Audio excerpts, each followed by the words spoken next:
the northern section of the Central Coast, right where the St. Bernard River comes out into Matagorda Bay. There's a birding enterprise there called the Texas Nature Adventures. They've had the good opportunity and the good luck to take a number of birders to a place called Bird Island, a major rookery in that area. Also, Jennifer was fortunate enough to bump into some of the participants of the Great Texas Birding Classic, a birdathon which is dubbed the longest, the biggest, and the wildest in the United States. Sit back and enjoy.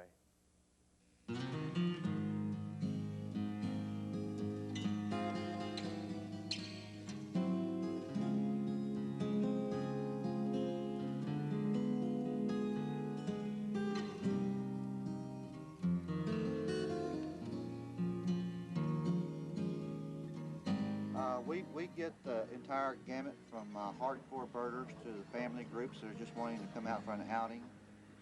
And I really enjoy when people bring their children out here, because I think more people need to expose their children to these kinds of things and have them learn to appreciate our natural things that we have here in Texas, because they're going to be the next generation that are going to grow up and they have to make the political decisions to save these kinds of places. So I like when people get, whether it's their kids or grandkids or whatever, get their involved in birding and other naturalist type activities.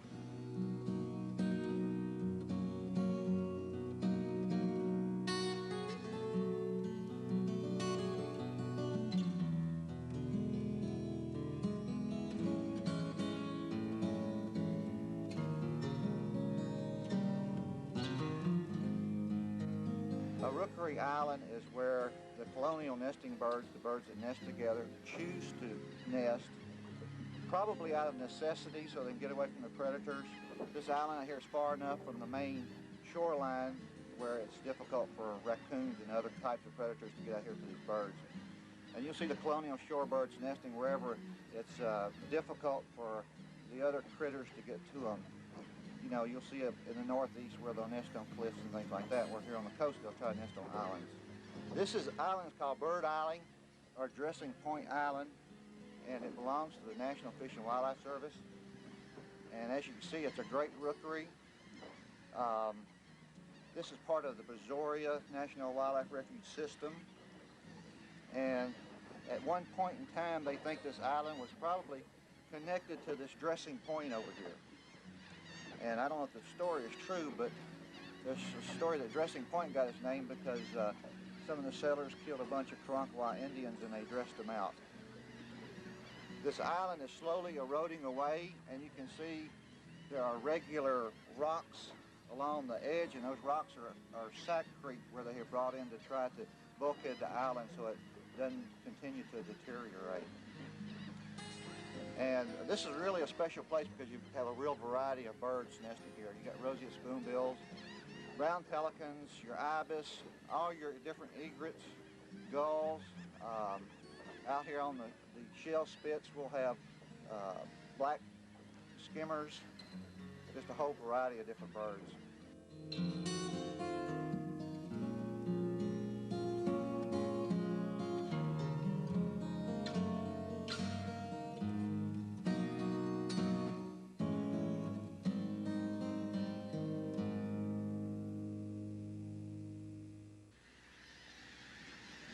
I've made this run probably half a dozen times in the last 2 weeks.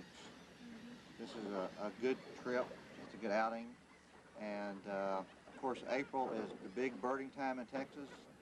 Every other town is having some kind of a festival or a convention or something going on, and so it's really hectic. It'd be nice if we could spread April out through 12 months, but so we do come out here quite a bit.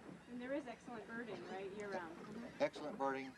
That's one of the things that people need to realize. Here, we're not very far from the town of Matagorda. When we did the Christmas bird count for the Mad Island Refuge area this year, we got, I think it was 236 species, something like that. And that was the most species that had ever been gotten in North America for a Christmas bird count. So winter birding in Texas is just great. With our mild winters, to me, it's much more pleasant to be out here on a nice, cool November day than it is to be out here in the heat in August.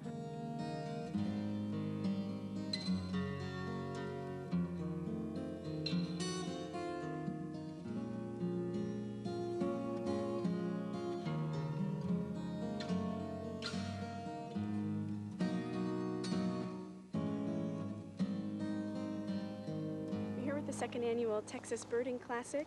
We're in Matagorda with one of the teams. Behind us, they're looking feverishly for a bird. We'll be talking with them in just a couple minutes.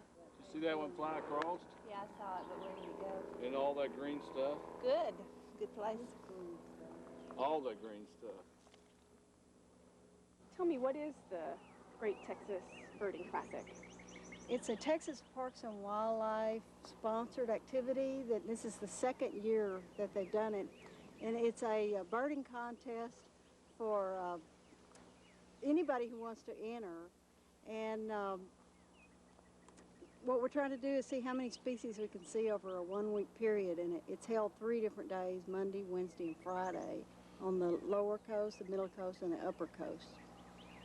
And the money that's raised by this contest will go to wildlife conservation. The winner gets to pick where they want the money spent.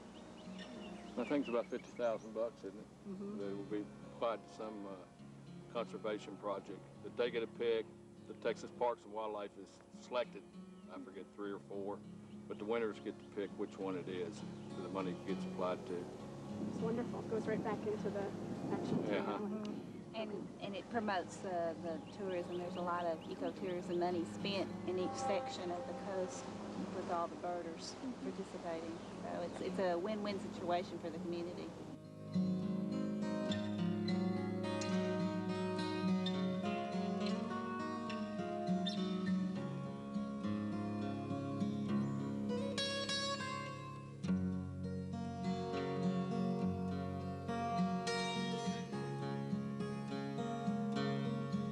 Why in the world are you doing this?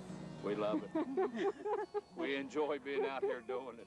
It's a fine and pleasant misery. It's better than working. Yes, it is. Have you run into any other participants on your Oh yeah, birding this down the lower coast we ran into a number of teams. We haven't seen any teams Not this Today.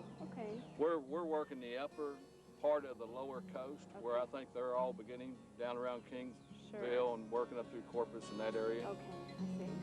So we're going to concentrate on this end. We're real familiar with it, and we think we can pick up most of the birds on this end. Okay, great.